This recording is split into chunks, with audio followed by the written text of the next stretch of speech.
Order. I call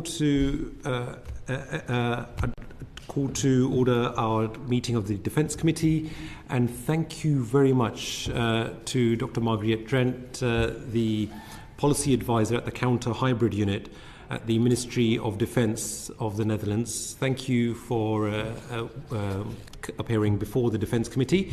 And without further ado, I know we've got an hour's evidence session. I'll straight away ask my colleague, Calvin Bailey, to come in.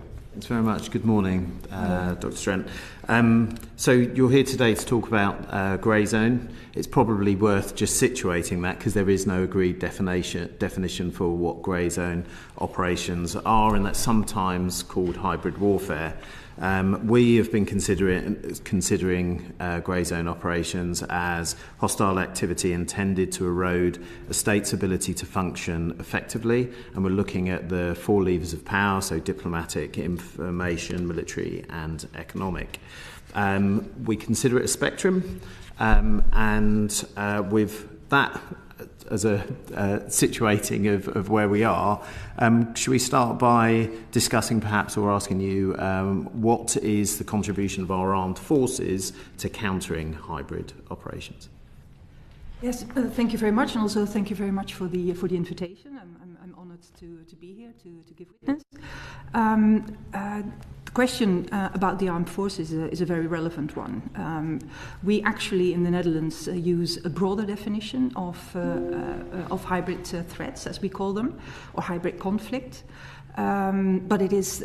Let's not go into the definition area because that's a can of worms you don't want to open. Because it is obvious. When you see it, you know what it is actually.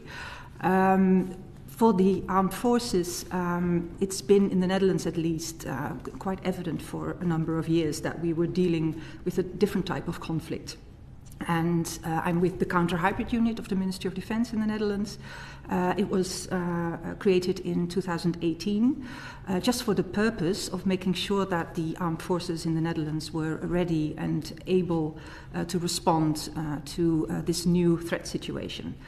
We were actually a frontrunner in the Netherlands as the Ministry of Defence, and for a while that also remained that way. So I would say that one of the first roles that the armed forces have had in the Netherlands is of making sure that awareness about the new conflict situation with the other ministries in the country became evident. And we also started very early with doing conceptual research about what it exactly is, what are we dealing with, what are our vulnerabilities, and certainly also what could be the contribution of the armed forces. It became clear from the start that a strong deterrent is absolutely important. That is the conventional deterrent.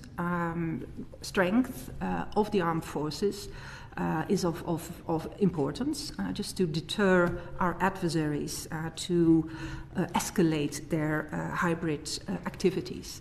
So making sure that the threshold of armed conflict is not reached because the deterrent is strong enough not to do that. And also, I would say that responses of the armed forces to hybrid threats are very important in the sense that they are on the higher spectrum of the escalation ladder. So you rightly pointed out the multidimensional aspects of hybrid threats, but also the answers should be multidimensional. We use the DIME-FIL abbreviation, so it's broader than the DIME as you use it. Intelligence, finances, legal are also part of it, and actually internationally it is becoming more and more accepted that even 13 areas of affected areas or sectors are included. So also culture, society, the information environment, etc. So the broad spectrum. In that, I think that the armed forces have a large role also in making sure that the country is resilient. So the protection and the stabilization function of the armed forces. So making sure that deterrence by denial is in order, that adversaries do not have the ability to strike us effectively, and if they do, that we bounce back as soon as possible. And for that, the armed forces play a large and important role, and that is something that we are very much building on in the Netherlands at the moment, because for years that aspect has been neglected. Okay. Thank you. I just want to draw on a couple of things there.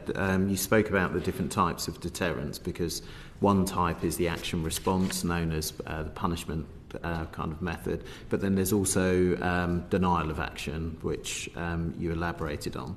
Can you just expand perhaps on that further, and maybe give us some indication of what are the type of high response options that defence, and particularly our defence, should be focusing on in that second type of deterrence?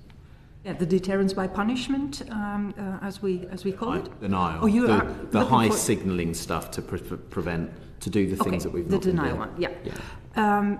Yes, protection of the homeland. That is something that we are increasingly focusing on.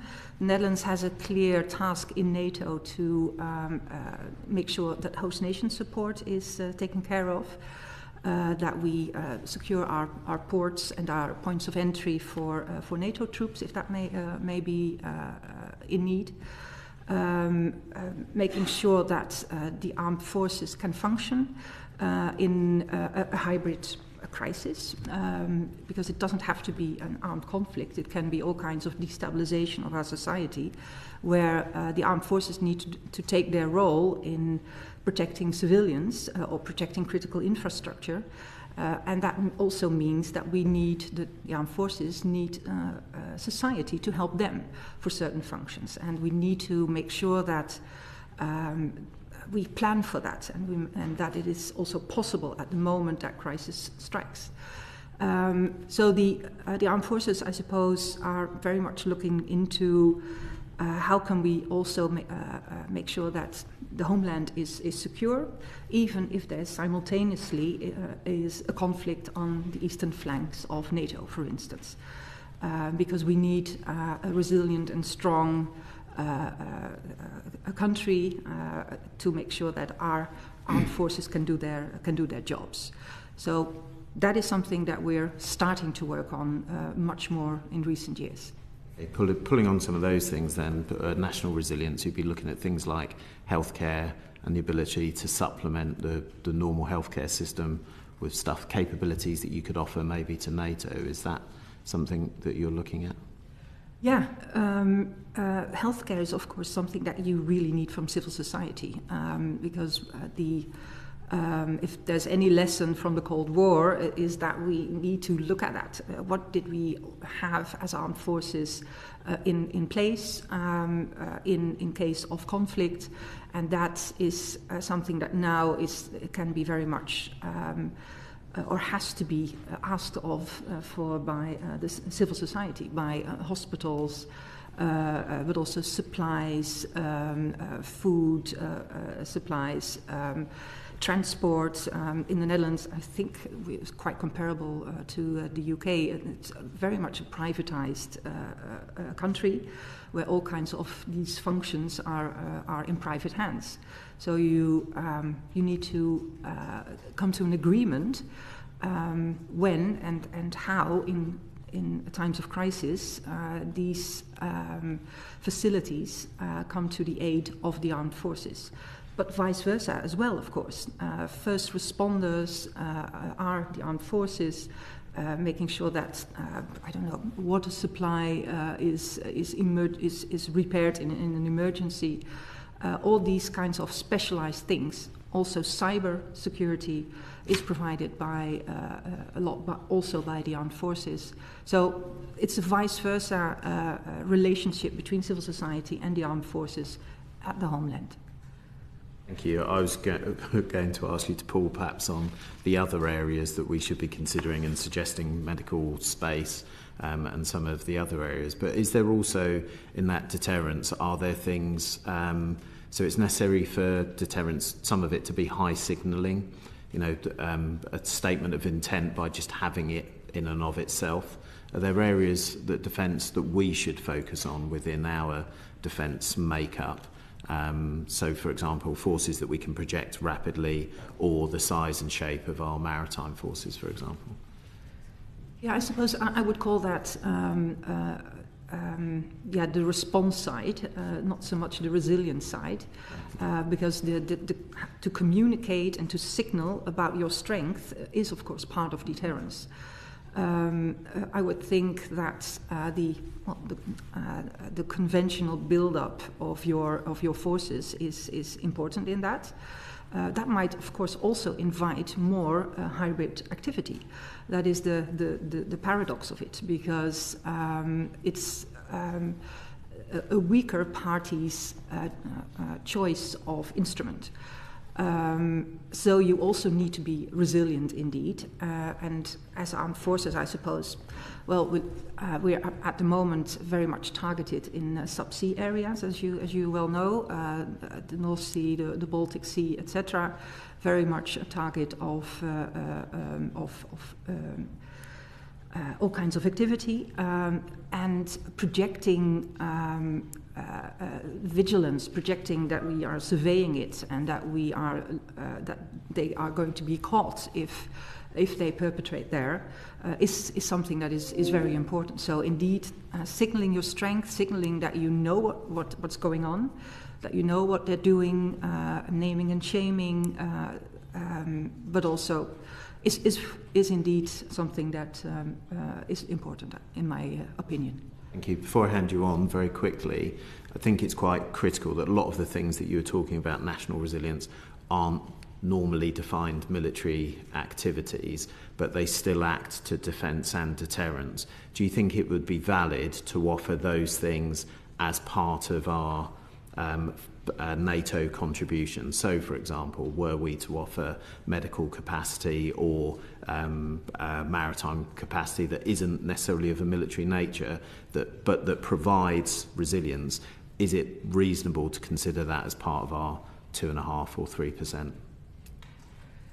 Of course, resilience baselines have always been there by NATO, that countries are expected to protect themselves in terms of crisis and war, and that was not counted towards the NATO contribution.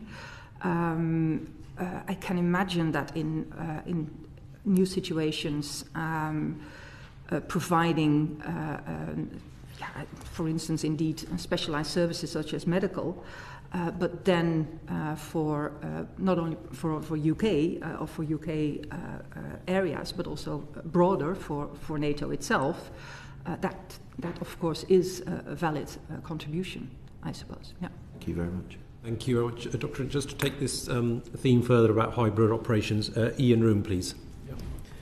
Thank you, Dr. Dren. I understand that you've had extensive dealings with the UK Armed Forces in the past.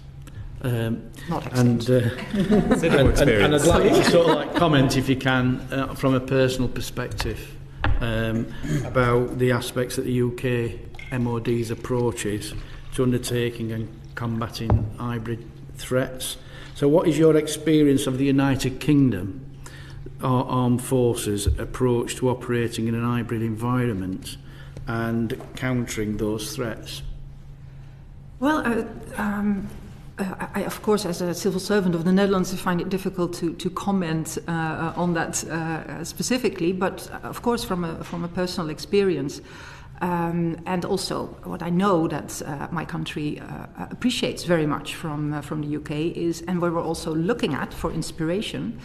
The first encounter I had 5 years ago when I started this job with research on what are hybrid threats, what is the grey zone, was from British origin. It was an MCDC project that was in the context of NATO, where the first steps were conceptually taken on, so what is it that we're dealing with and how can deterrence play a role in that, and what should that look like and what should be the role of the armed forces in that. So conceptually I think that the UK has contributed extensively. I also appreciate very much the support of the UK to the Hybrid Centre of Excellence in Helsinki, which is an important European and international hub for devising counter-hybrid policies. But also I think that the intelligence strength that you have, so the 5 Eyes, the way that you think about intelligence, so disclosures as a means of deterrence is I think very appreciated.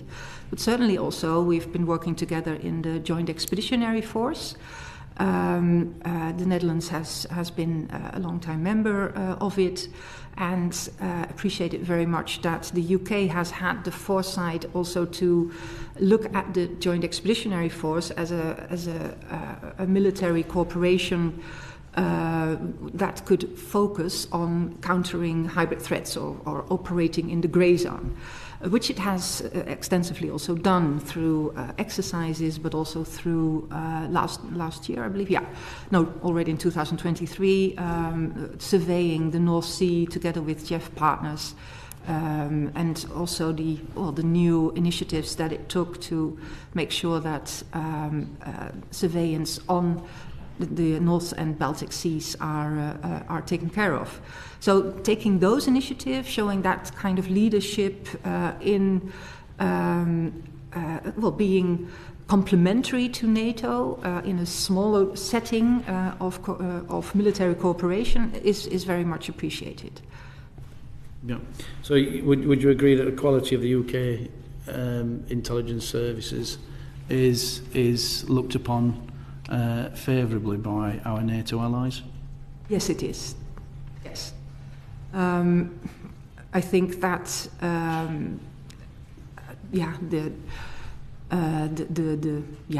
don't know. It's something that I'm not privy to myself, of course, but I know from open sources that the link to the United States, to extensive intelligence facilities and abilities is clear from the intelligence image that you present and have, and are willing also sometimes to share with your European partners.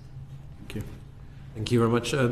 Dr. Trent, you mentioned that you were inspired by some of the work that you experienced within the UK as well as in JEF, but some of us have been very impressed with the approach taken by the Netherlands, and that's why we just want to delve further into the contribution of defence into building a whole nation approach to countering hybrid threats, and I'd like to call Lincoln Jopp, please. It strikes me that we would all love the certainty of being in a condition of absolute peace or absolute war, because things are clear then. The trouble is that we're not at any one time, and that to me is the grey zone. And at one end, it's actually just life. It's competition, it's sub-state, interstate, competition, and sometimes it moves into conflict. And the great thing about being at a state of absolute war is that you can generate unity of effort amongst your nation. Whereas this grey zone, it's much more difficult to do. So what has been your experience of attempting to cohere a national approach just in government and then a national approach including the polity? Yeah, I think that's one of the biggest questions on how to make sure that you are effective against these threats that can afflict your society, that are very innovative, that are changing all the time. We're dealing with a learning opponent that strikes at us at our most vulnerable. When I think in 2018, when the counter-hybrid unit of the Netherlands was formed within the Ministry of Defense, there wasn't certainly not a widespread awareness that we were dealing with this type of conflict. And I think that I can't attribute it at all to the counter-hybrid unit, because I think that it's mostly due to the strengthened hybrid activity of our opponents, that that awareness has now grown, and that policies have now taken root. But we've already started building our whole of government instruments, starting from 2020. Making sure that we had an instrument where all ministries come together on a regular basis, have information from all sources, the Ministry of Agriculture, the Ministry of Social Affairs, Ministry of Defense, everybody at the table, making sure that all information about an opponent comes together, deciding, another group decides then what the advice would be to what to do about what we saw is happening, and then continuing to a governance structure where eventually, of course, ministers can decide on what to do. So information provision from all sides of government, bringing that together, connecting the dots, see the hybrid campaign for what it is. That is something that I think is very important. It's probably easier for a smaller country to do something like that, and you have to overcome a lot of obstacles. None the least, of course, exchange of classified information or cultural differences between the traditional security departments and the departments that have no idea what you're talking about at the first instance. That has gradually changed, and I must say I think that the Ministry of Defense has been very instrumental in that. So we have always said during those years we're leading from behind, because as a Ministry of Defense you can't take the forefront in this, because you don't want to make it too much of a defense issue, because it's more than that. It's a larger security threat for the whole of society. So you need to feed other ministries and entice them and make sure that the right ministries take the lead, and which they did in the Netherlands. And now we're not there yet, because we're also dealing with covert issues that sometimes are bypassed and end up in different working groups, etc. But you are absolutely right that we're not there yet with the whole of government approach that we're setting up and are running on. We also need to look at involving private parties, the businesses, civilians, knowledge institutions, etc. So you really need to go to the whole of society, which is an even bigger step. But because of the hybrid threats that we now read and see on the news and in the media every day, we feel that sometimes now civil society is knocking at our doors and saying, what can we do and how are we going to organize it? And that is something that we are trying to do now, but it's a really big task.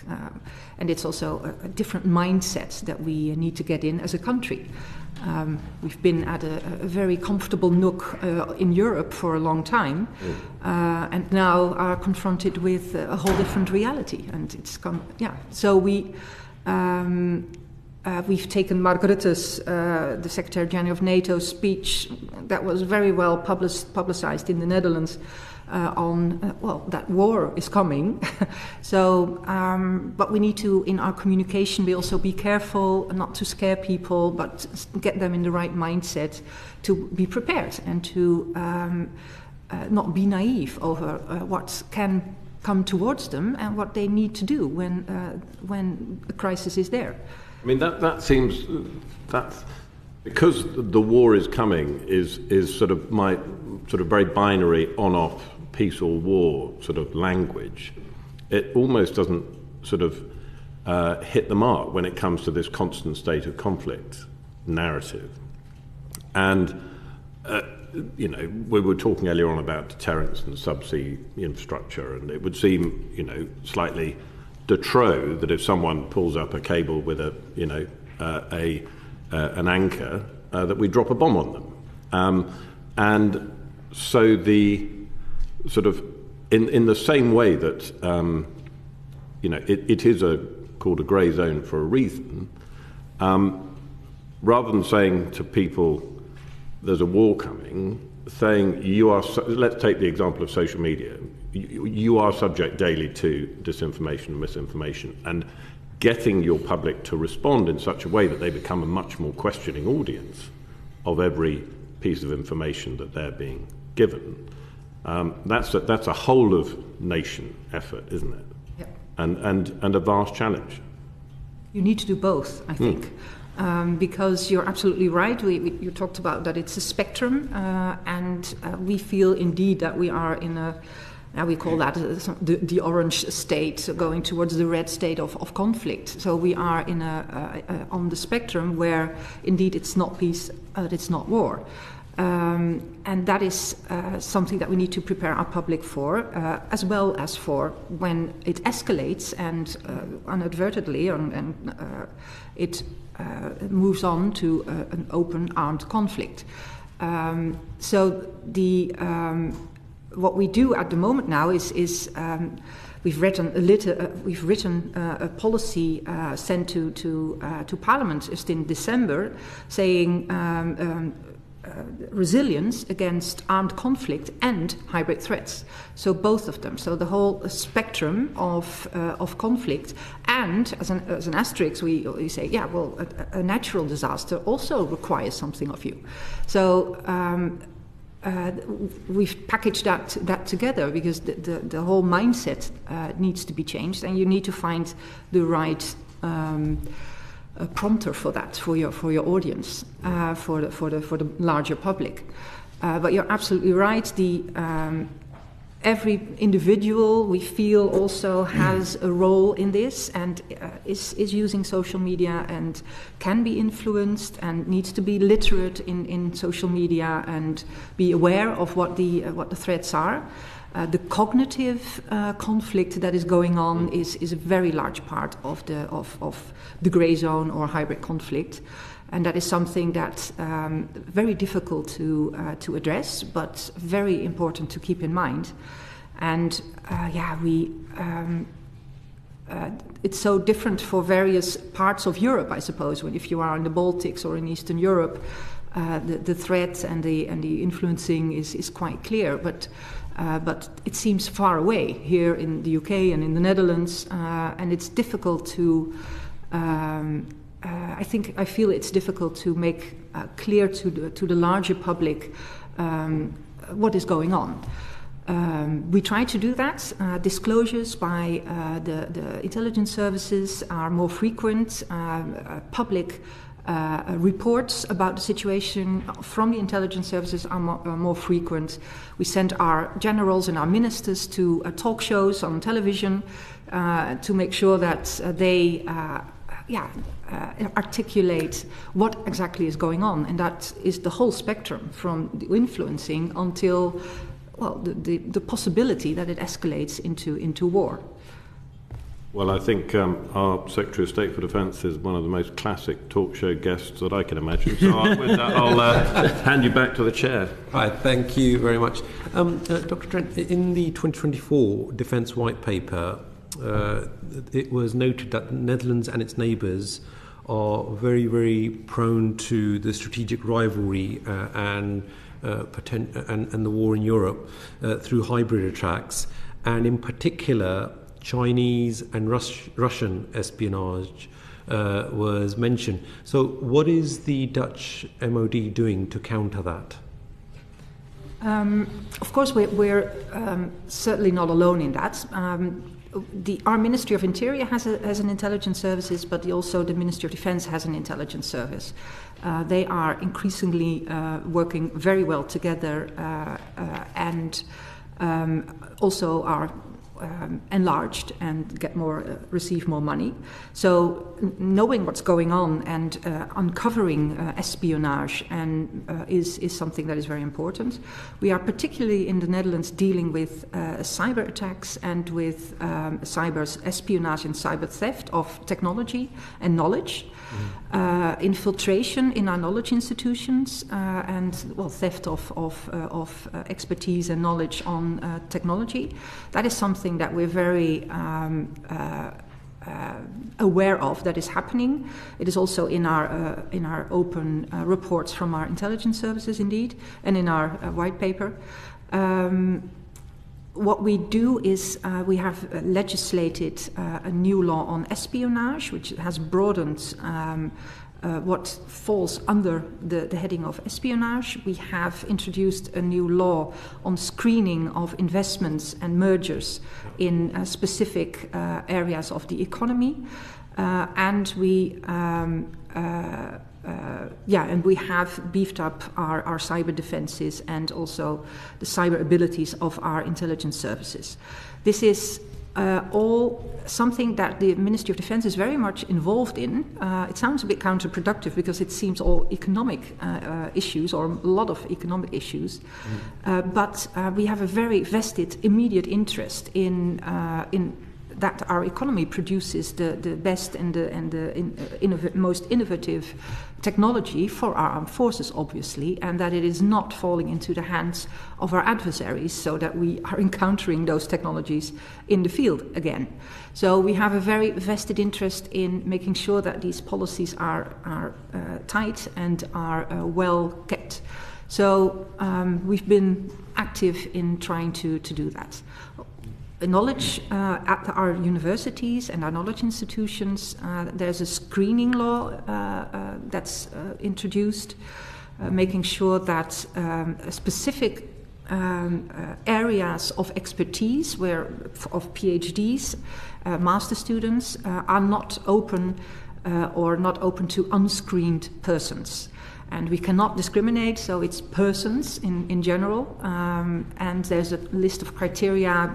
That's what we're working on, to make sure that those persons cannot enter those sensitive studies or areas of research. Look, I appreciate that the approach that the Netherlands has taken, in terms of a whole nation approach, is very different to, for example, what's happening in the Nordics and the Baltic region, with their total defence strategy. And I appreciate also that whether it's the UK and whether it's the Netherlands, we do not share a border with one of our adversaries. But the nature of the grey zone means that physical borders that they, in essence, become irrelevant. So what do you think that the UK and Netherlands can learn from what is happening in the Nordics and Baltics? We can learn a lot from them. We've visited Finland, Sweden, Norway and the Baltics quite a bit. Actually, we just had a ministerial delegation in the Netherlands, and we're trying to learn from their example because they have the experience. They know what the threat is. They've dealt with it for a long time. They are clear-eyed about what the intentions are. To a number of adversaries, not only not only Russia. So that is something that we certainly take to heart. It's also something that Parliament has asked us to do. Involve the experience of these countries in devising our resilience and counter hybrid responses. So that is certainly what we're trying to do. UK actually is also mentioned by our Parliament as a country where we can learn. So I've been to delegations to the UK also in the past to make sure that we speak with at the Ministry of Defence and of Foreign Affairs in this case.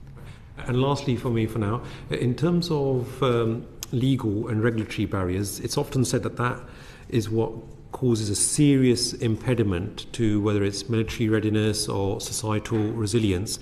What has been done within the Netherlands to overcome that? Because the committee was advised that a lot has been done especially in the legal arena. Can you please elaborate on that? We're actually working on a law on military readiness. That is going to be implemented in the coming months as soon as possible. That's your Armed Forces Readiness Act. Sorry? The Armed Forces Readiness Act. I suppose that's the translation. Yeah. That's true. Because of the legal situation that we're in right now, not at peace, not at war. It means that for the armed forces to be ready for these types of conflicts, it needs to have all kinds of possibilities to exercise, also in the cognitive and information spheres. So that is something that we're working on. It's not gone through Parliament yet, so I can't say too much about it, but the idea is indeed to give more leeway and more urgency also to the readiness of the armed forces. But also, perhaps you're also referring to beefing up the numbers of our troops, of our military corps, but also the reserves the reserve forces that we try to build. We've created opportunities for young people to serve for a year at the ministry. And a lot of them also stay either in the ministry or in the armed forces. So we're trying to, because one of the biggest problems that we have is, of course, understaffing. The Netherlands has increased its defense budget quite considerably, but one of the biggest shortages that we have is personnel and people in the military, but also at the ministry, to make sure that the plans that are manifold to react against the threats that we feel are there can be executed, and that's one of the problems. Right, thank you very much. So moving on from the whole nation approach, we now want to look into opportunities for our armed forces to counter hybrid threats, and I'd like to call Mike Martin, please. Thanks, Chair, and thanks, Dr. Drent, for coming. We're really grateful to you for coming here. I wanted to just explore an idea with you. I was really struck by your comments earlier about how you brought different bits of government together to talk and to share and to maybe decide on some action in it. You know, it's very familiar. You know, it made me think of all those meetings I've sat in, you know, before I became a member of Parliament, where you're trying to get different bits of government to talk together. Of course, there are drawbacks to that particular approach, and I think you touched on some of those. So the idea I'd like to explore is actually whether, and this is country A specific, we're just talking about an idea here, setting up a political warfare service, a clandestine service, if you like, whose job is to deal with grey zone threats. And perhaps different government departments, and we went through DIMEFIL, so you've got, you know, defence, intelligence, finance, you know, lots of different government departments, might second people to that agency, but it's an established agency. Maybe it works at the Cabinet Office or the Prime Minister or something, and it's able to operate, it has its own executive powers to operate in that space. What do you think of that as an idea? Bold, that's for sure. I would be, as a civil servant, I would be worried about the legal and ethical aspects of it. But I do understand where it comes from, because it's what we try to do in the Netherlands is, first of all, strengthen resilience, making sure that we are better defended, but at the same time also make sure that we are not just sitting ducks and not only absorbing these threats, but also make sure that we are able to respond to these threats, so the deterrence by punishment, as we call it. So draw lines and say, well, this is as far as you can go, but now we will retaliate in some way. All within the boundaries, as we are liberal democracies, within the boundaries of international law, obviously. Which is a complication, obviously, because our opponents are not always adhered to the same rules as we are.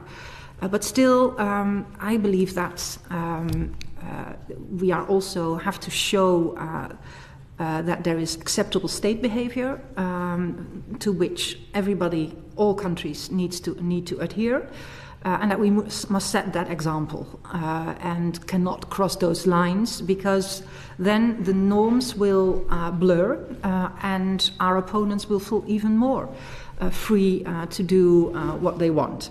So this is not Dutch policy or whatever, but it's something that I think that you should be very careful about. At the same time, I do feel that there are lines that can be crossed that really need a strong response. And where those strong responses are devised, that is up to every country, I suppose. And we've thought about, this nationwide response mechanism in the Netherlands, where all departments come together and discuss what could be our response here. And there, what we also try to do is make sure that we think ahead. So what could be the response that we get from our measures, and do we have a response to that? Because that can be a tit-for-tat situation that can be created. So that is something that you have to take into account as well, of course. That is a third-order effect that can be in store for us. So that would be my answer, if that's helpful for you. Yeah, I mean, of course, we have to act within legal and ethical boundaries. We're countries governed by the rule of law, of course. Yes, I was suggesting it merely as a way of perhaps coordinating better and putting one group of people in charge, because sometimes when you find that lots of departments come together, the decision that's made is often the lowest common denominator rather than someone responding to. And I guess that leads me on to my second question, which is, clearly Russia, for instance, is carrying out a program of political warfare. And that includes assassination. In the United Kingdom, we of course had the poisonings with chemical weapons, nerve agents, and so that is a line that we would never cross. We have other examples where, for instance, the Americans, in response to Russian activity in America, have switched off the power in Moscow very briefly, and delivered also at the same time a message saying, you have crossed the line, here is our response. So there is, and to some definition, you might consider switching off the lights in Moscow as being illegal. I mean, it's a grey space, so we are in the grey zone. So my question is, let's assume we do have an agency that is tasked with being the sole operator in that grey space. We have the military doing deterrence, and that they need to do that for conventional reasons. It's also useful in the grey zone. We have a whole of government approach to societal resilience, but we have a separate agency that's in that space. To what degree do you think that Western countries do need to conduct political warfare, in the sense of not just receiving and countering the threats, but also actively shaping and driving that landscape? Because, of course, in war, you want to be making the decisions, not responding to someone else's decisions. First, what I would like to remark is to your first question. I think you need to add that if you have a separate agency, or as we have a separate instrument that advises ministers, because eventually we're talking about large countries, about nuclear powers that we're dealing with mostly. So it needs to be a ministerial decision. So that's obvious. But because it can also have a lot of consequences. So it needs to be weighed by a ministerial commission. So that's something I would like to say. I think it's interesting if you turn this around. Listening to our opponents, they would say we're already doing that because we're expanding NATO, we have devised sanctions, we are making their life difficult in all kinds of boycotts and etc. What else? what doesn't cross that legal ethical line. That is difficult. Of course, we've also, as liberal democracies, have also always supported democratic voices in various countries, also in the neighborhood of Russia, etc. That can also be construed as political warfare from the other side. So you always have to mirror or look into the eyes of the beholder to see what is regarded as political warfare. So we have to be careful with that. Again, we want to take the moral high ground in this. At least that is something that I would advise to do. But of course, as I said, there are lines that cannot be crossed. And there is the right of self-defense, also in international law. So there are measures, I don't know, you mentioned some, that can be regarded as within international law. As measures, yeah. As countermeasures. So that is of a possibility, but it also, I wonder whether, I sometimes compare the situation of hybrid warfare with a frog that is boiled in water, and at some point the water is so hot that you are gone, but you don't notice it. We see a gradual increase, of course, in sabotage, in the savageness of the activities. You mentioned the assassinations. We have to have a discussion, I suppose, on where to draw the line and what that means for us. We are working on this in EU, in NATO, of course. I hope that it would be done collectively, because we are the strongest if we respond collectively. That is something that has a large communication and signaling effect. It signals strength and unity, and that is one of our biggest communication assets, I would think, of the West. We have partners within NATO, but also beyond. The Indo-Pacific, for instance, those can also be regarded as partners in that sense. Thank you very much. Sure. Thank you very much. I believe Derek Twigg wanted to come in on this point as well. It's a very quick point. Sorry, you referred to drawing the line. Do you feel we're really sort of being too slow in deciding where that line should be drawn, and actually being too nice as well, given the threats we face from pretty, some pretty difficult and ruthless actors? Yeah, that's actually not up to me. I'm just asking. Yeah, sure. But I used to be a think tanker, and then I would have answered quite differently, I suppose. No, I think that I've always advised against too strict line drawing in hybrid threats, because that is something that our opponents will make use of, because then they will just go below that line and make sure that we are not triggered into taking harsher measures. So that is something that you have to consider. It's really a very complicated game of maneuver, more or less, where you have to be ambiguous about your lines. At least that's what I feel. But if we don't, I mean, yes, you're right. We don't want to publish what our line is, because obviously it's given away. But in terms of, as you said, it's got to be ministerial write-off or higher. But in terms of actually having some sort of, I don't know, we seem not to get into grips with this as quickly as we should be in terms of what we're prepared to do. Yeah.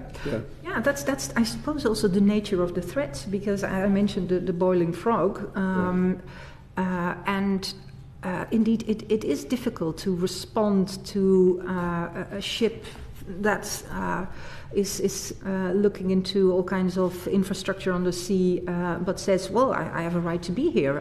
This is open seas, and if you enter me here, then I will do the same to you, and when you are in our waters.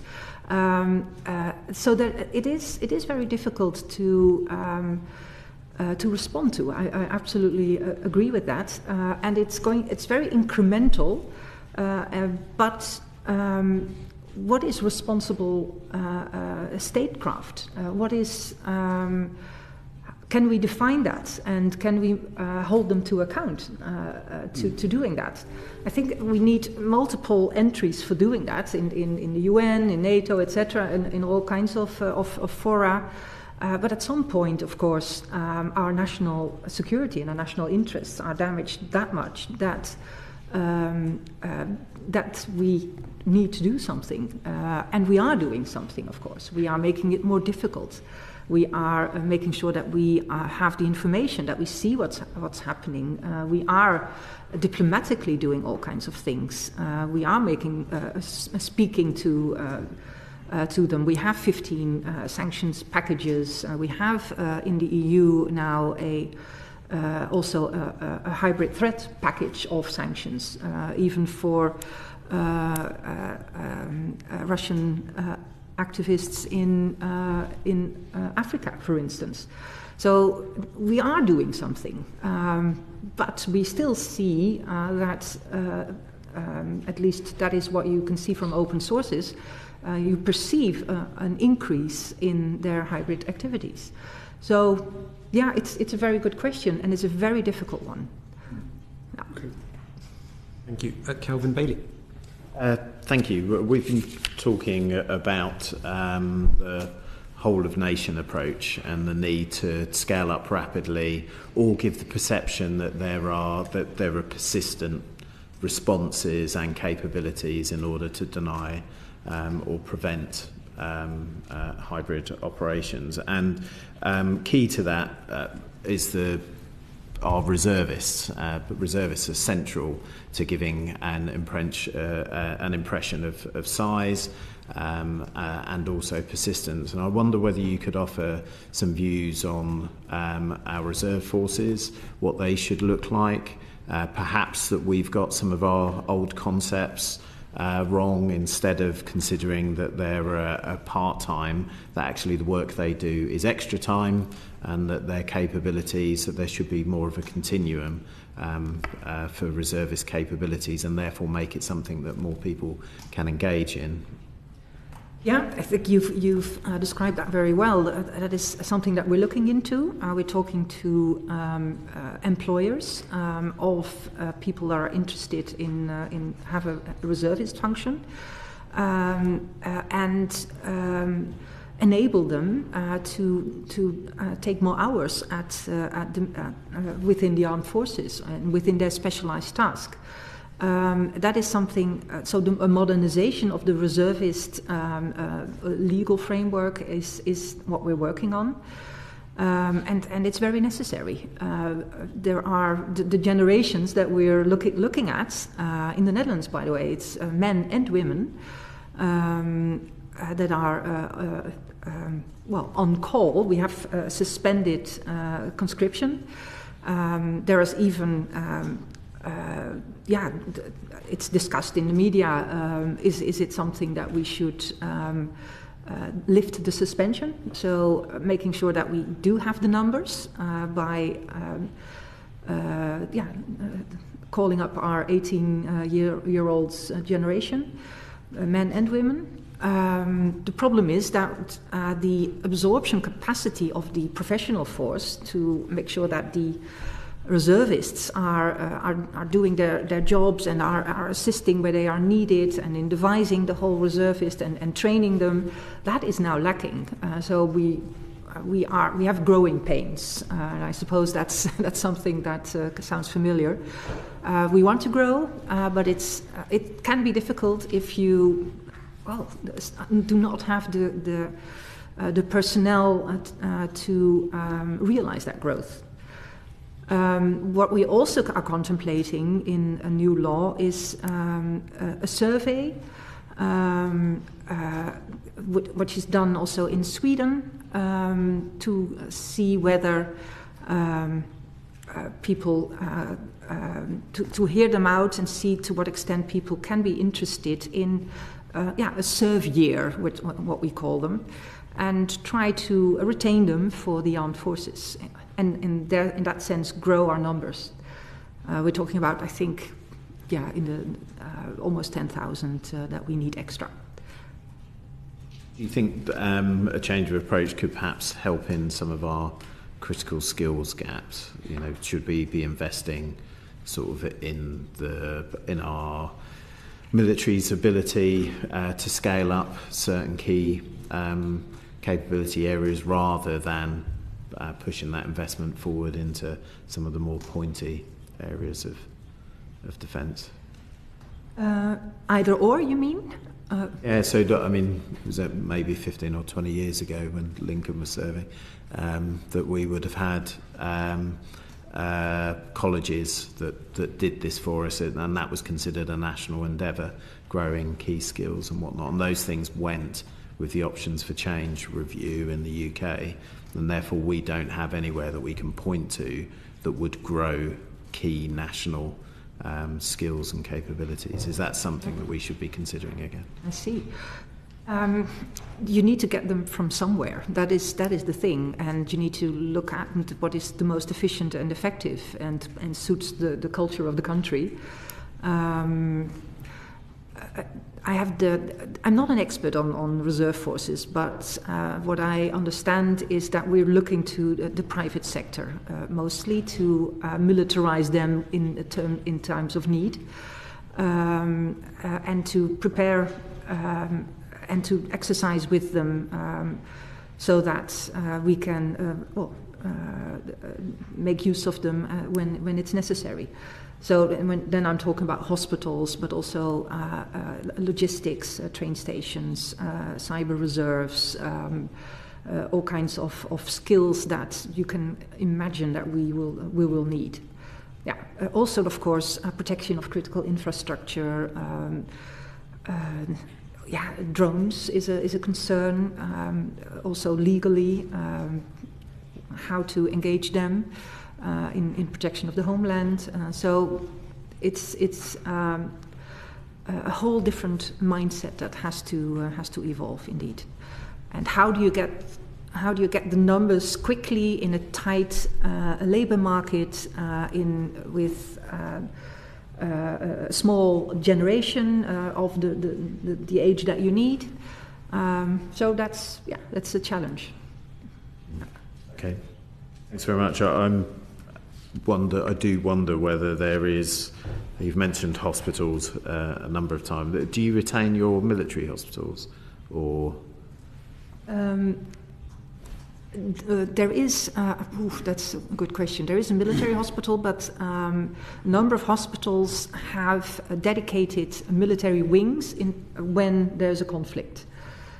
So they are converted at that moment. Okay, so that's capacity over and above the national normal usage.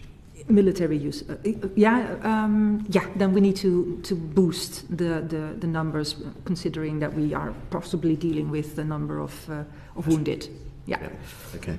You spoke earlier about resilience against conflict, hybrid threat, and natural disasters as well. Yeah. Okay. But just before I let you go, I think we've got a couple of minutes. So do you want to offer anything about the Netherlands cybersecurity strategy and how that has sort of taken a broader approach on forcing or utilising capabilities that are within the whole of society, particular cyber specialists, to grow national resilience? I'm not a cyber specialist. Okay, I apologize. Right, yeah. That's fine. Although we work very closely together with them, and they have developed all kinds of plans. Cyber is very much in the forefront of our thoughts, but I wouldn't want to comment on it in detail. No. Thank you. Thank you. Thank you very much, Dr. Margaret Drent, for giving evidence to the Defence Committee. I am sure that will prove invaluable within our Defence in the Grey Zone inquiry. And with that concludes this panel of the evidence session. Thank you. Okay, it's my pleasure. Thank you. Very much. Thank you. Sure.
Order. Thank you very much, Sir Alex Younger, for agreeing to appear before our evidence session on defence in the grey zone. Sir Alex Younger, former Chief of the Secret Intelligence Service between 2014 and 2020. Given the lack of time, I will proceed immediately to my good colleague, Derek Twigg. Good morning. Probably a question you won't be surprised. What is the nature of the hybrid threats to the UK and its allies and partners? Well, I think there's lots of different definitions of the hybrid threat. You certainly know it when you see it, but it's essentially the process of concerting all lines of national power against specific national security objectives, regardless of whether there is a state of peace or war. So it's ascribed to our authoritarian adversaries, principally. But in layman's terms, this is about our boundaries and our values being used against us by an adversary. Could you give us any specific examples of how that's the nature of the type of threats? What examples? Yeah, I think it's not new. It's a long-lasting phenomenon, but it's everything that stays below the threshold of war, and that can be anything from disinformation to sabotage to cyber, whatever it might, economic coercion, whatever it might be. And indeed, there will be new techniques on offer. But the key point is that they offer the adversary the opportunity to achieve its security objectives in a way short of armed conflict. So the sort of Sun Tzu style to win a war without fighting. So has the nature of that changed in recent years, and is there anything that specifically gives you cause for concern? Yes and no, really. I mean, as I say, this has always been a threat, and propaganda and subversion and sabotage have been a feature of interstate conflict forever. But I think it's also fair to say that our attack surface has increased. The ways in which you can manipulate or undermine a sophisticated, advanced democratic economy have grown. And I think that that's a problem. And I think it's largely about the degree of interconnectivity that exists now in the world. And there's a paradox that we face. At the same time as the world is polarizing ideologically and moving apart, it's becoming more and more connected. And that connectivity provides vectors for attack, be it disinformation, be it cyber, or be it operationalizing disaffected individuals to carry out acts of sabotage. And all those things, I think, have arguably got easier. Thank you very much. Lincoln Job, please. Alex, to what extent is the way, I mean, you've got a range of adversaries out there, and you've seen them develop these new techniques onto the surfaces that you refer to. Yeah. To what extent, there's nothing new under the sun, but national character, to what extent does that inform the way in which they develop their own offensive capability? Well, I'd say it's more a question of the political character, because I think this is our values being used against us, and one of the manifestations of our values is a set of laws and boundaries. So we, in Western liberal democracies, for instance, organise around the principle that war is different to peace. It is permissible for governments to do things in wartime that would not be permissible in peacetime. We also organise our response around whether it's domestic or international. We have a Home Office and a Foreign Office. The legal capabilities or permissions that exist for services like mine are different in the domestic space as to the foreign space. And these are all there for a reason, and they are part of the checks and balances of our governing system. If you are from a political dispensation that just doesn't do that stuff, doesn't have any political accountability, can move at the speed of the autocratic whim as opposed to the democratic will, then you've got some potential advantages here. So you can get inside our decision cycle and you can cross boundaries. You can do stuff which has the effect of war but doesn't cross our threshold, in the knowledge that we will be constrained in our response. And you can explore asymmetric vulnerabilities, such as our requirement as democracies to have some common version of the facts for democracies to function. This isn't a problem if you're a non-accountable autocrat. So I think it's a key point I wanted to make. This represents an asymmetric vulnerability. There's things that you need to run a liberal democracy that are intrinsically vulnerable. And those things don't obtain, by and large, amongst the people that want to do this stuff to us.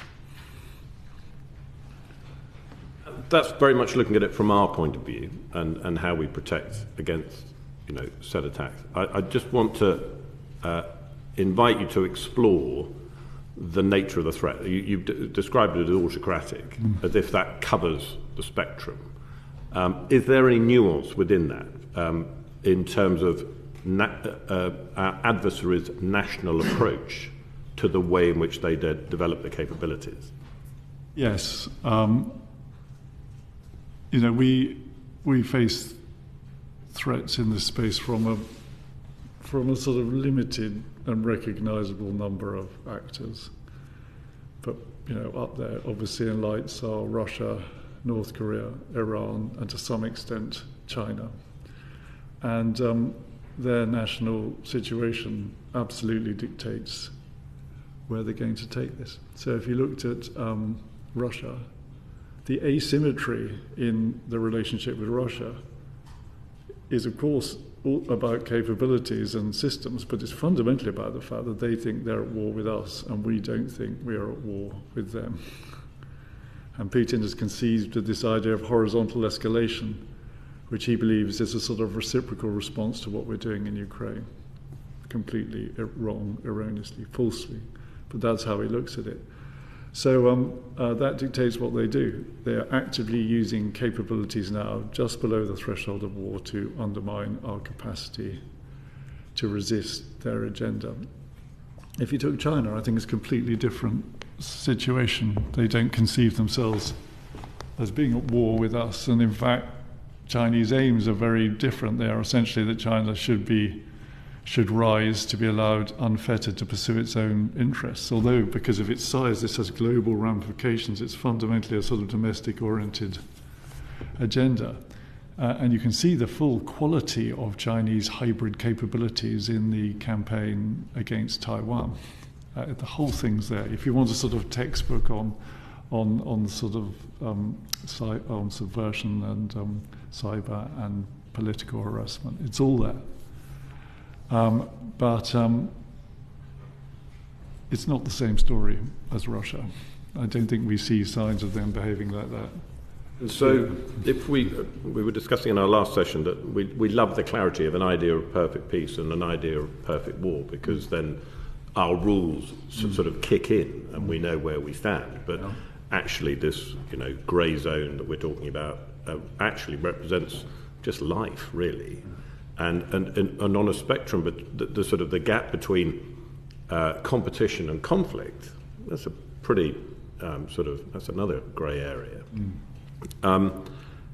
So given that, presumably our approach to the various actors, understanding the nature of the conflict you're in, I seem to remember someone saying that as being sort of kind of the first rule of any government. And so to what extent are you confident that we Because I think we lost, if I'm right, did we lose a bit of pace when it came to Russia? We kind of took our eye off the ball for, about 10 years, and we closed down all those, bits of the military who were counting explosive reactive armor plates on T-35 and all our linguistic capabilities. So did we swing our, binoculars away too long and too far?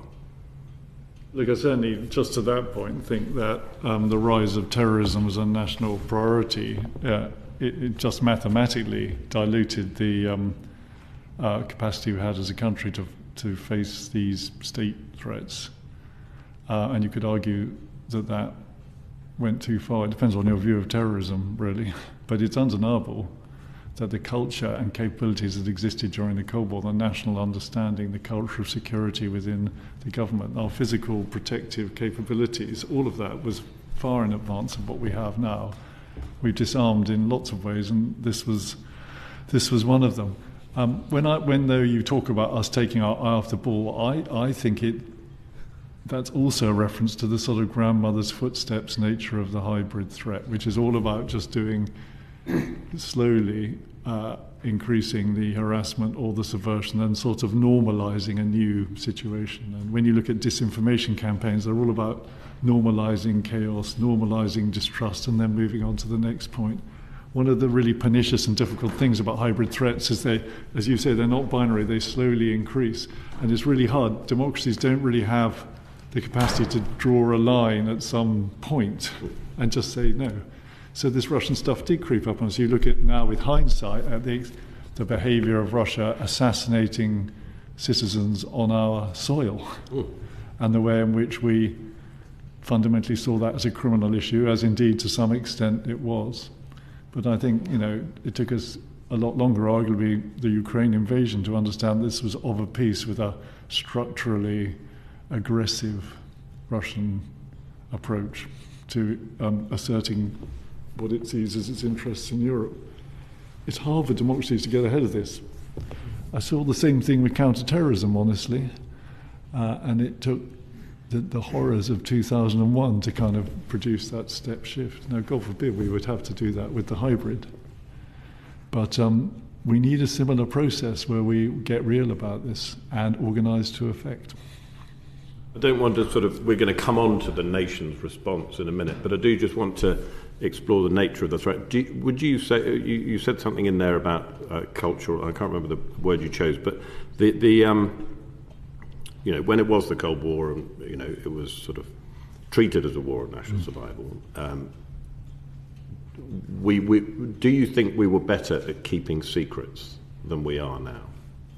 I think that it was easier to keep secrets. We weren't in a hyper-connected world.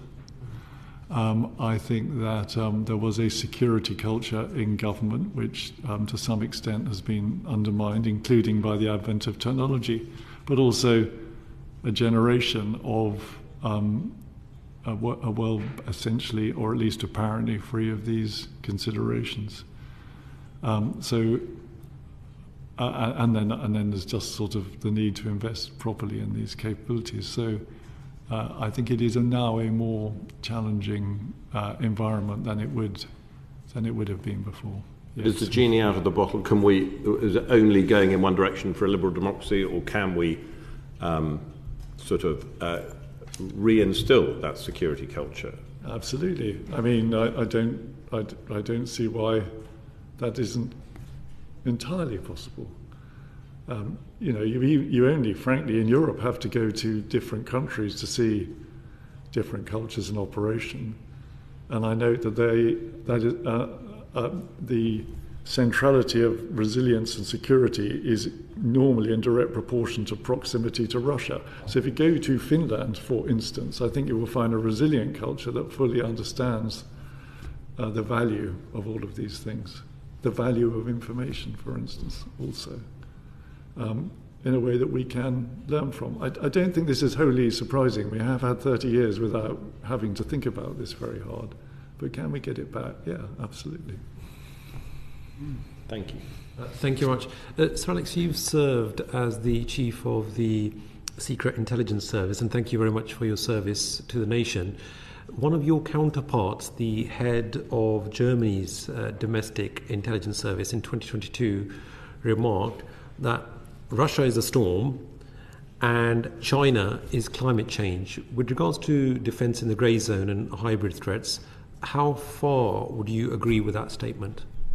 Look, I mean, he's essentially right that China is the pacing issue, the chronic issue. You know, we face a massive societal question which will hugely affect the choices and lives of my children, which is, can an autocratic regime get rich? Can it actually rise to be the peer adversary of the United States, etc.? And we need to be honest that we are therefore in a systematic competition. Mm-hmm. Russia, I think, is much more difficult, different, much more acute, much more close in. But the climate analogy I slightly struggle with, because if this is a storm, is the storm that's been going on for a very long time and is going to go on as long as Vladimir Putin is still alive. Right. So I think we can't be... There's a risk of being dismissive of it in those terms. Agreed. Well, look, I was going through the National Cybersecurity Centre's annual report and then for 2024 and their annual review. That made for some very alarming and concerning reading. For example, I looked at the number of attacks reported to the National Cybersecurity Centre, and just in the last 2 years alone, so if we look at the 2022 figures compared with the 2024 figures, that was a 60% rise, so 1,957 attacks reported to the NCSC, and likewise the highly significant and significant incidents that saw a 50% rise in the last couple of years, and that now stands at 89. And whether it was the incidents handled, the data exfiltration, all the parameters were going up. Do you think that we are doing enough? Are we actually matching up to the challenge, or are we found wanting here in the UK? I think I'm a tech optimist. I think that these technologies have been enriching, and the connectivity is extraordinary, and the productivity enhancement is amazing. Mm. But there is a dark side to pay. There's a dark side, and there is a tax that we have to pay, which is to invest in our digital resilience. Because this is an invisible threat, it's almost inevitable that we don't pay enough. We can't see the problem. We can't see the drip loss of strategic advantage with the IP theft that takes place every day. And although the ransomware epidemic makes it clearer, we still don't understand the true consequences of a destructive cyber attack, particularly a systematic one. So it's inevitable that there's a risk of complacency. As to the UK, again, it's a corollary of a positive. We are one of the most online connected countries on the planet, and that does us very well. But I think, to your point, it means that we are particularly vulnerable. I think the National Cybersecurity Centre is a great innovation. I remember when it was set up, in particular the bold idea to integrate essentially the secret world with the open world. But it's worked, and it's now widely copied. But certainly it's something that not the National Cybersecurity Centre can't do on its own. And I think there needs to be a societal effort to improve standards of digital security across the piece. Because while we are as vulnerable as we are, we can have no hope of deterring hostile powers like Russia in cyberspace. That's right. Look, the National Cybersecurity Centre rightly highlighted that the number of our organisations whose information is being stolen or extortion is being used, that has risen significantly as well over the last couple of years. Now, while the NCSC has done a lot to counter the digital attacks, I think the physical infrastructure, in particular, whether it's undersea cables and gas pipelines, as we've seen towards Eastern Europe, but undersea cables is something that our Joint Committee on National Security Strategy is actually looking at, and we will be undertaking an inquiry into that. But what's your view that we are not doing enough to protect that physical infrastructure? Because that would have a debilitating effect on the nation, because banks wouldn't be able to trade, whether it's military operations, they themselves would slow down, and things would come to a grinding halt. Do you think that we are paying enough attention to that physical infrastructure, and what can be done? Well, look, it's a societal choice, this. I think, to be honest, the facts are now self-evident. The cables issue specifically has been very much in the public eye as a result of what has apparently been going on in the Baltic. And we've been warned. And in practice, this has been something that particularly Russia has been focused on for a long time.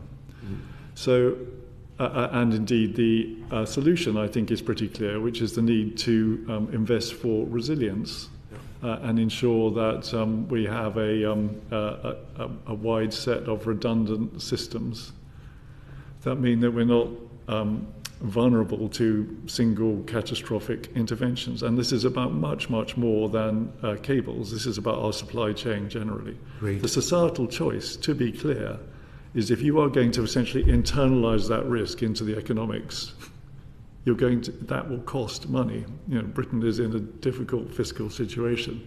It's a really, really tough choice. So it seems to me that's an area where politicians in particular need to be very, very clear about the choices that exist.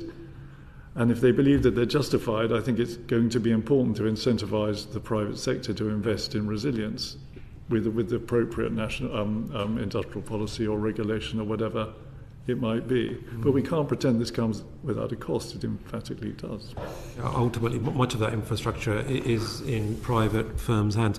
But I think you mentioned choice, but in essence, do we really have a choice? Because if we do not take action, then it would be catastrophic and it would significantly impact our way of life. But I think Lincoln Jott wanted to come in there as well. Yeah, if I may, I don't want to misquote you, so I just want to make sure I heard you correctly when you said we have no hope of deterring a country such as Russia in cyberspace. Is that because of policy or because of capability? So look, yes, thank you for checking, because that's not what I wanted to say. I think it is important to be able to deter hostile adversaries, including when they employ cyber means against us. I don't think that necessarily means a reciprocal response. In other words, I don't think you have to meet a cyber attack with another cyber attack. But we should assume, we should want, as Western countries, to have our own set of capabilities, economic, legal, whatever they are, and also including cyber, to bring to bear to deter the worst excesses of our adversaries. We must do that. What I am saying is that's completely pointless activity if at the same time your defences are let down. So there is absolutely no point. I'm not a great football fan, but I assume in investing in the forwards and sacking the goalkeeper. That's not going to end well. Well, having been to Wolves versus Chelsea last night, I completely agree. Okay. Well, look, we now want to move into just examining liberal democracies and hybrid threats. I'd like to call Michelle Scroggin, please. Thank you, and welcome, Sir Alex. Thanks for your time. When it comes to effectively countering hybrid threats, what do you feel is the balance between using armed forces, intelligence agencies, and other public and private bodies? It's a really good question, because to my mind it's all about teamwork. So we can't emulate our authoritarian counterparts, who definitely get a decision advantage by the fact that there's one man, and I use the term advisedly, in charge, and that he can concert capabilities across the spectrum of his country, say Russia, and do that regardless of whether there's a war going on or not. These are things that we can't do. So we've got to think hard about how we generate equivalent capabilities. And I think teamwork is at the heart of it. You know, by and large, a thing that autocrats hate is our alliances and the quality of our teamwork. It's not something they can emulate. And I think that's true internally, domestically, and internationally. And domestically, this is a real challenge I want to put out. You know, how does a democratically elected government move at the speed of a hybrid adversary? When I first kind of became a leader in the national security space. David Cameron had just invented the National Security Council. And I was a real fan of this, because anything that improves our capacity to concert our capabilities across the spectrum, regardless of institutional ownership, is good for us and bad for our adversaries. And however clunky, I thought that was a really good step in the right direction. I don't think, to be honest, the National Security Council sort of survived in that form in subsequent governments. I don't know how it is used now, but my strong hope is that it is a place where you can take decisions that transcend stovepipes, and you can do that in a time frame that's necessary to react to this stuff. So I'm voting for anything here that improves the capacity of government to react with agility, because this is a whole of government threat and it requires a whole of government response. We mentioned earlier that the MOD, or the Netherlands MOD, have referred to themselves as leading from behind. Is that something that you would see as a benefit, and where do you assess the UK as sitting within that? The Netherlands MOD, they've referred to their defence as leading from behind when it comes to these cyber threats. Is that something that you would see as a benefit to us following in UK? I think just to broaden that out, I think we should define security as being about more than what the Ministry of Defence does. And that's the reality of what we're dealing with.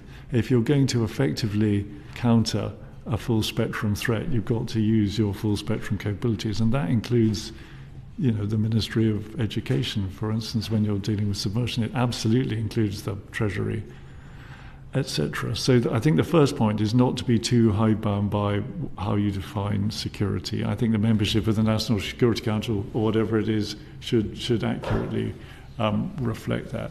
And then I think I worry a lot about the fact that we've got a Ministry for War and a Ministry for Peace, effectively, in the MOD and the Foreign Office. And I think we lapsed recently into a very uncomfortable paradigm where the MOD did hard power and the FCO did soft power. And I think that was nonsense. Everyone should do both. And it's got to be integrated. Now, this government, actually certainly in opposition, talked a lot about the need to solve that and bring it together. And if that's happening, then I think that would be good. I think the club should be broadened, of course, to include my former community, the UK intelligence community.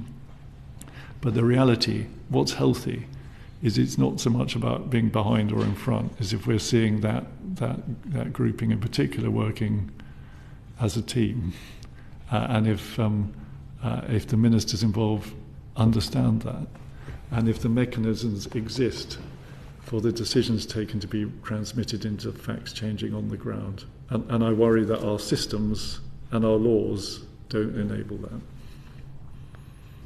Thank you. Thank you very much. I just want to now delve into autocracies versus liberal democracies. Now, it's often assumed that liberal democracies, with their consensus, political debate, open, free press, that we are more vulnerable to hybrid threats. So how do you think that we can counter that perceived weakness? And do you think that there is a perceived weakness, and how can we counter it?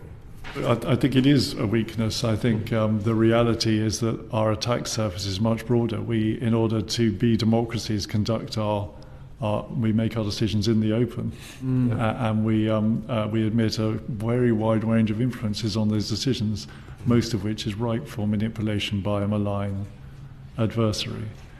And I think that in the information space, there is a profound asymmetry. We need a set of common facts in order to run a democracy. Autocrats don't. Worse, actual facts, aka the truth, are a threat to autocracies. So and they don't have a disinformation problem by and large, because the leader just says what the truth is. So we are in a position where they've got, on the face of it, a pretty cheap way of making life pretty expensive for us, and we need to organise against it. But you must not fall into the autocrat fallacy.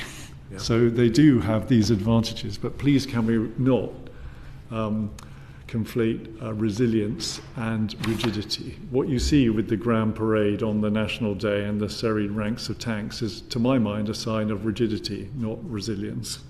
There is little flexibility, there is great brittleness in these regimes, and they have a different set of weaknesses. If you want to know what I think we should do to deal with the threat posed to us in the hybrid space by Russia, I would remind you that the language that they respect is strength, not weakness, and the way to deal with this problem is to ensure that Ukraine does not stop existing as a country. That is where this is being contested. If we flake on Ukraine, I can assure you our hybrid problem will not get better, it will get worse. So in essence, the way to take on a bully is to face them down. Ukraine is a sign of the failure of autocratic societies.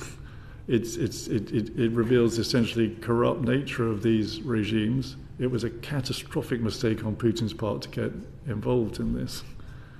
If he seemed to be vindicated, I think our problem is going to be a lot more difficult. But the reverse is absolutely also the case. I believe Mike Martin wanted to come in on this. On that point, this facing down a bully point. In the hybrid space, it often seems that we're responding. We are it's even in our language, countering the hybrid threat.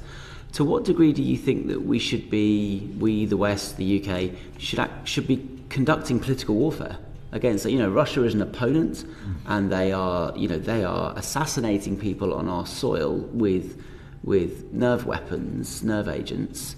To what degree should we be leaning into that problem and switching off the lights in Moscow?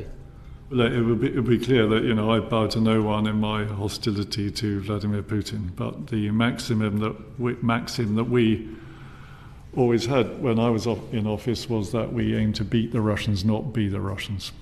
So I'm not talking about artificially ruling out a proportionate and justified response to Russian aggression, but we need to recommend that we understand that we are societally completely different, organized in a different way. So then we have got a whole set of different advantages that we can bring to bear, and that bluntly, I don't think Putin is particularly susceptible to a lot of the techniques that we use on him because he's not accountable to his own population. So I think the attitude is right. We should certainly be proactive, and we should work assiduously to attach cost to what he's doing. But I think we do it our way. And our way, by the way, is defeating him in Ukraine. I totally agree with you about Ukraine. I guess rather than the methods, because we would never assassinate people in Moscow, for instance, I'm talking more about, as you know, in warfare, you want to get your enemy to respond to you rather than you respond to your enemy. And so you call it proactivity, but even using a different set of methods to Russia, is there a degree of proactivity that we can use that will actually have them responding to us? Yeah, I think the principle of what you say is uncontestable. To the extent that we're reacting to this, we're always going to be in a weak position. We've got a set of tools, economic, alliance, cyber, whatever it might be. I think we need to think about using those to create the highest possible cost to these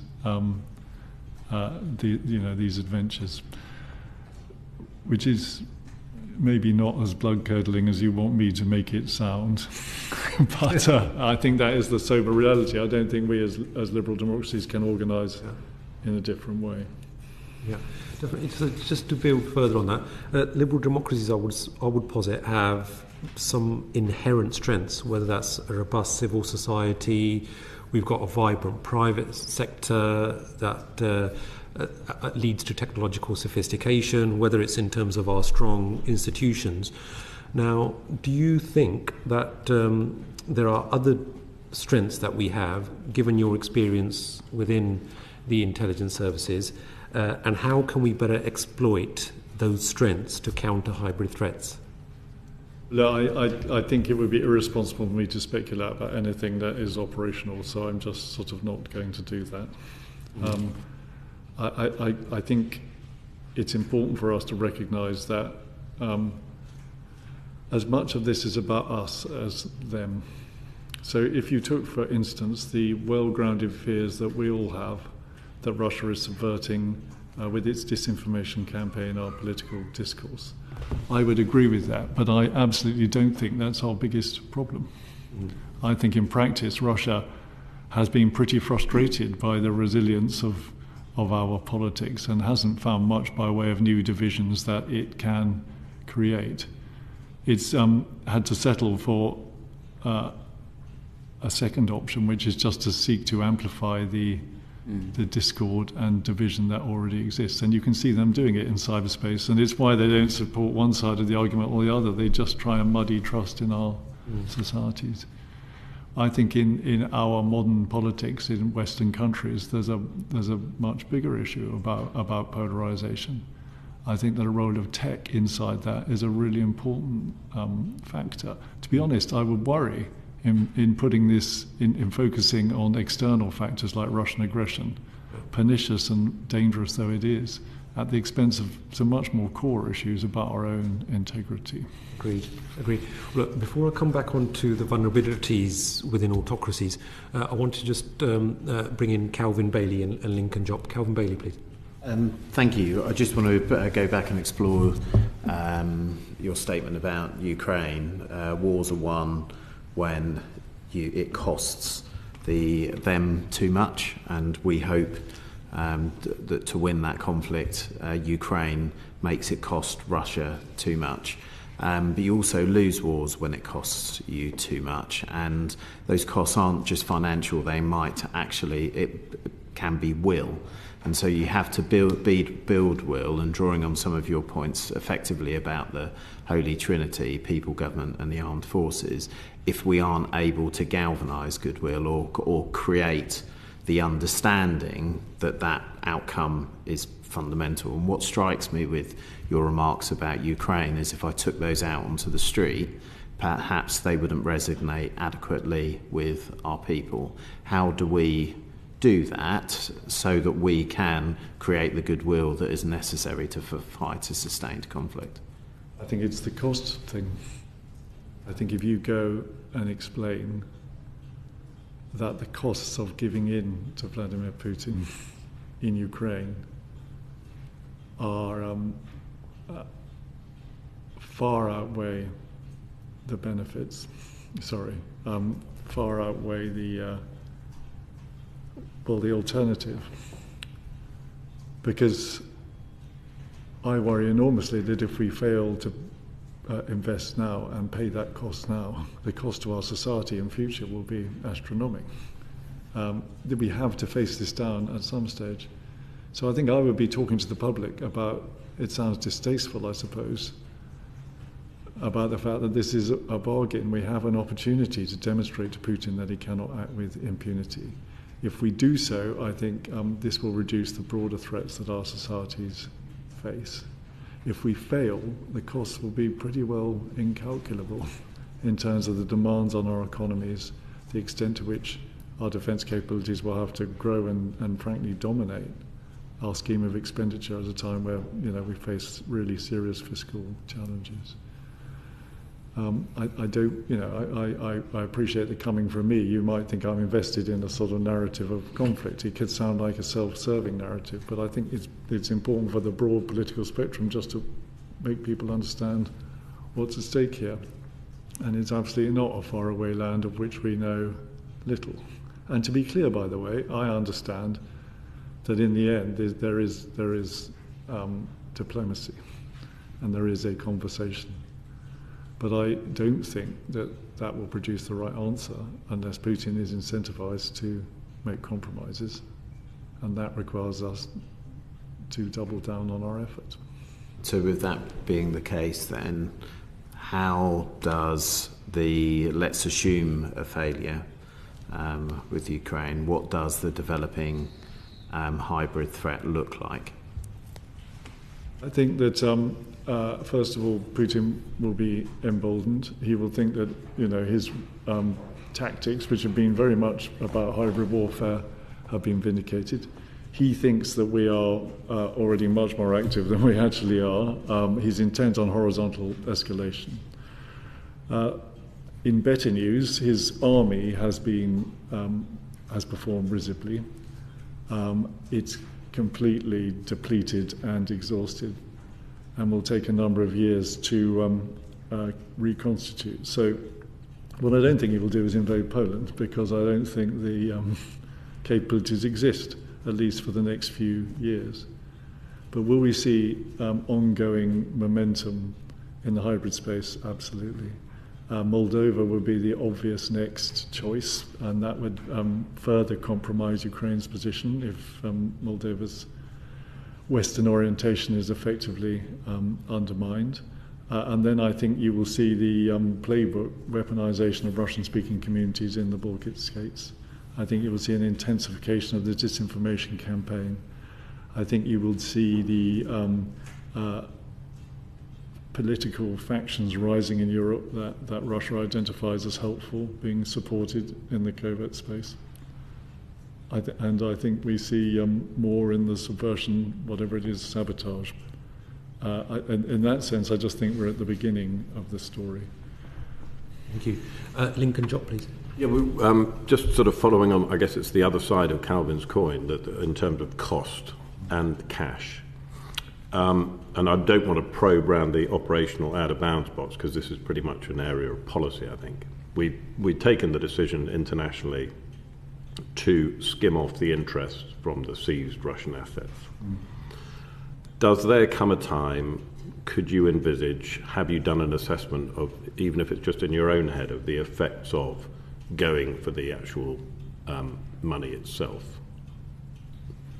Yeah, I mean, I worried about this in terms of the international precedent that it set, but I now think there's a strong argument for doing just that.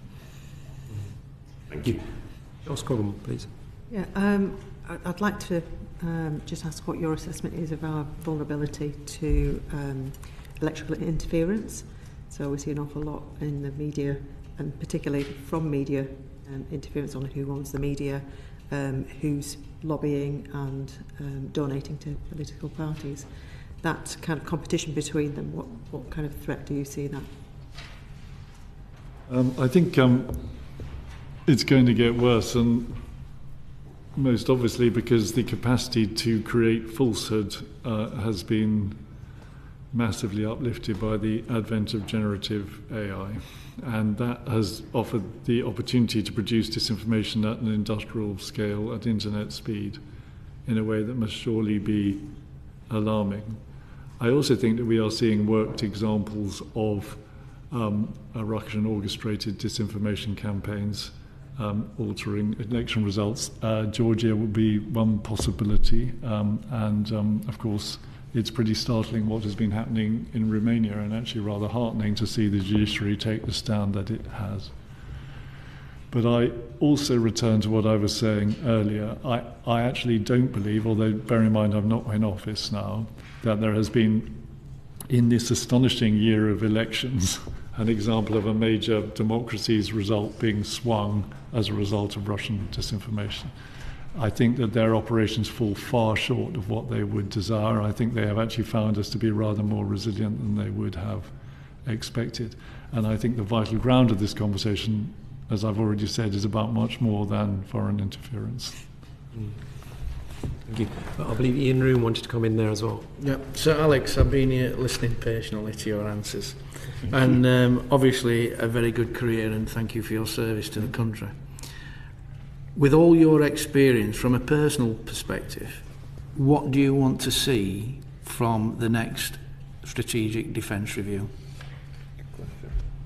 I think organisationally, I want to see a huge premium on our capacity to work together across the spectrum in response to the threats that we see. And I think there are institutional and legal measures that can be taken to improve that. and that doesn't cost anything.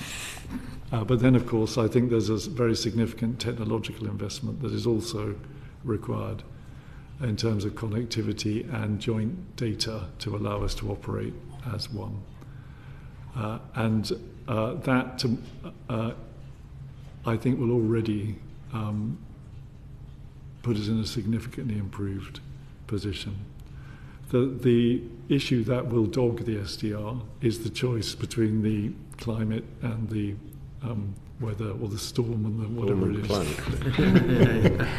And I think that we can blunt the immediacy of those choices if we really work hard to integrate our capabilities. And by the way, I'm not saying, because I had this in the UK Intelligence Committee, I'm not saying that the different bits of the machine shouldn't have very distinct cultures and very distinct identities. You know, SIS will always be very different and have a very distinct identity. But but we are ultimately servants of the public, and we should bend our capabilities to the highest priority, and do that in concert with other people.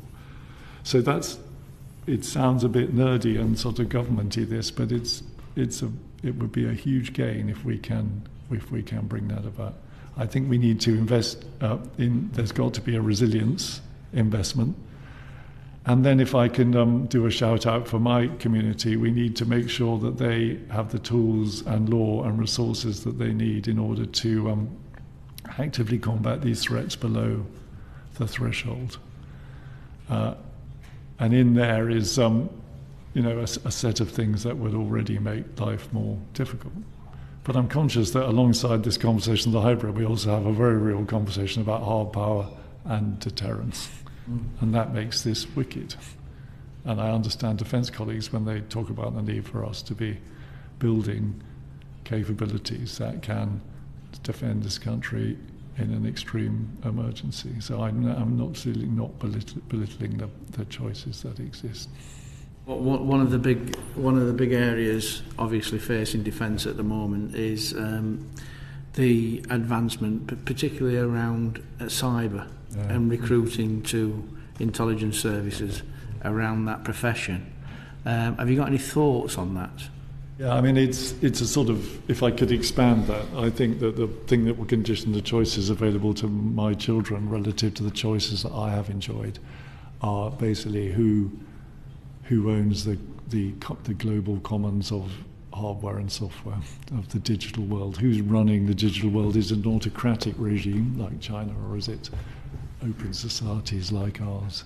And I think that's wide open, and I can't overstate, at least in my head, the importance of the tech and innovation competition as a determinant of how this nets out.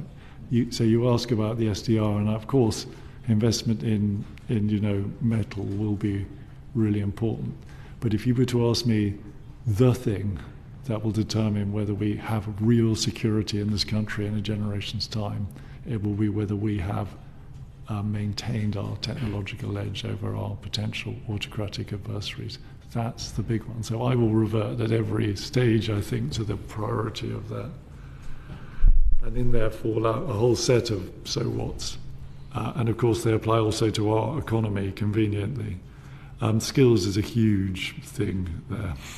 And it's imperative for government to be able to attract those skills as well as anybody else. I think we should think about mechanisms to get people in the civilian world who have those skills operating in some capacity or another. I mean, I know that already happens, but perhaps more so. And we need to recognise that government cyber defences are never going to work without the skills necessary. And then more broadly, technologies like AI are unlikely to be deployed in a way that really maximises the advantage to us in the defence space unless we can get the skills and people in. And the market is not pushing us in that direction. I totally agree with you there. I think we need to be a lot more focused. I think possibly a bit of cultural attitude with the MOD at the moment. I think we've really got to invest in recruiting cyber and also think about the different ways. Would you agree that we need to think out of the box where traditionally you don't have to be in uniform? to actually see how we can recruit from the civilian society. This is the advantage of the interface with the intelligence community. We are essentially civilian, and we have lots of skills in this place. We have different ways of understanding it. Sometimes we can move more quickly.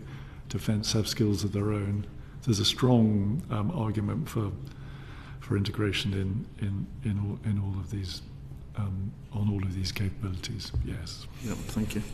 I believe Lincoln Jock wants to come in on this very point. Yeah, just on this sort of whole nation approach and the digital edge.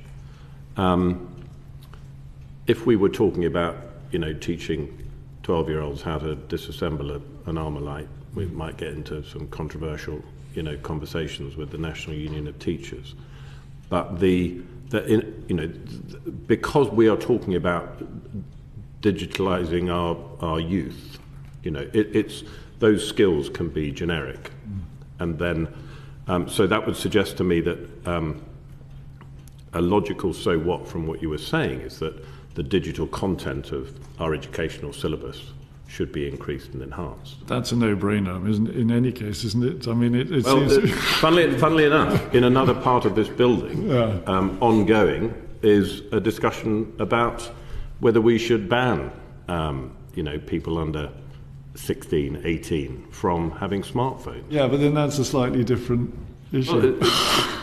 Well, in some people's view, it's as dangerous as teaching a 16-year-old to disassemble an Armalite. Yeah.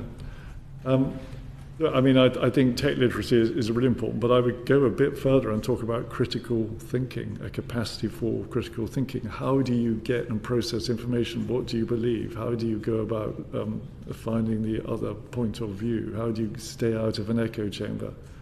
These are all things we should be talking to our kids about. It's all things that we have talked to them about in the past.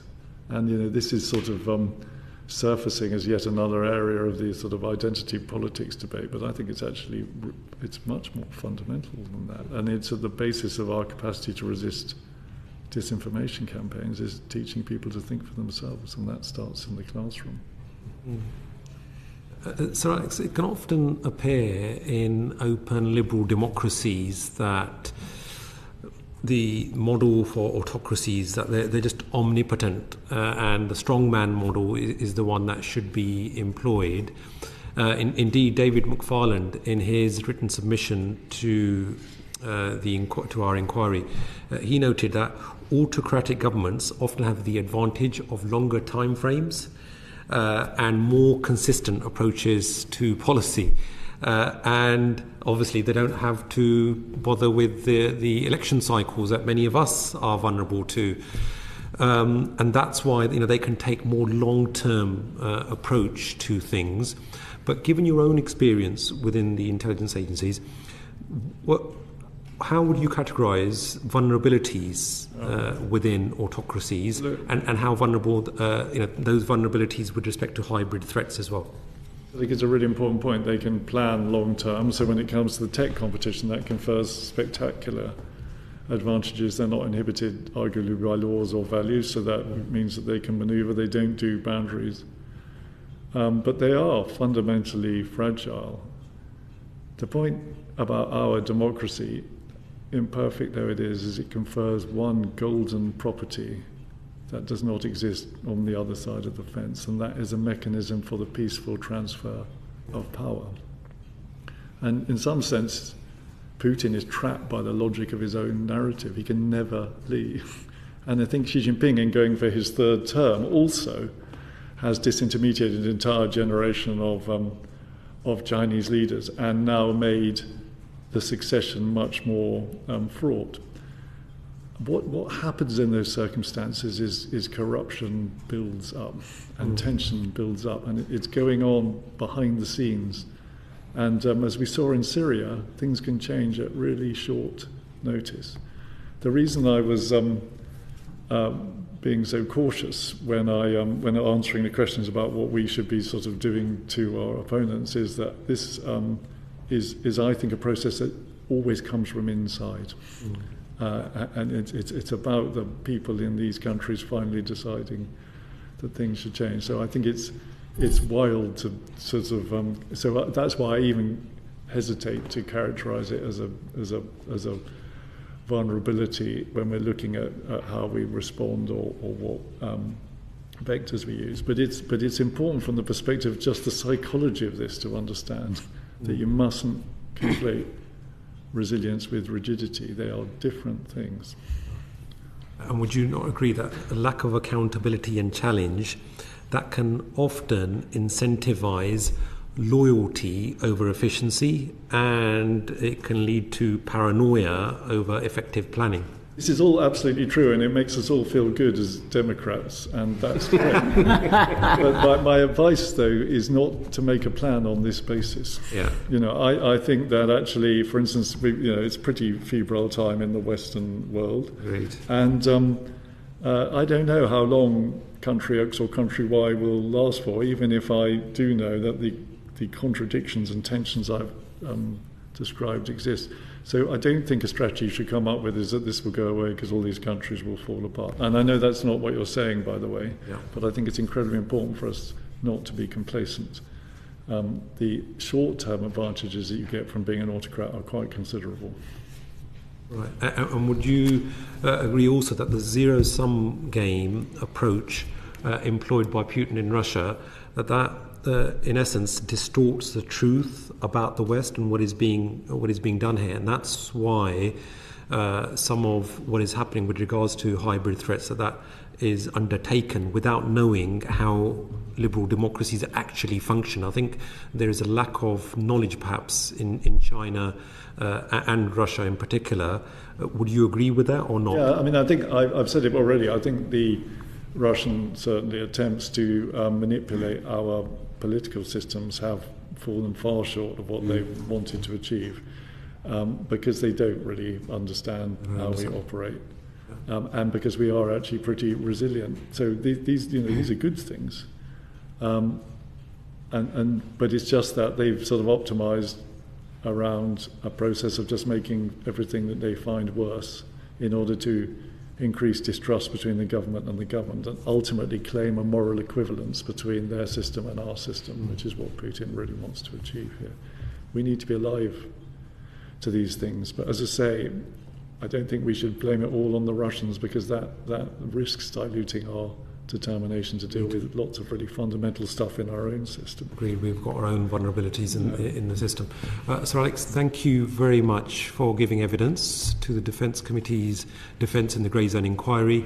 And with that, I bring the meeting to a close. Order.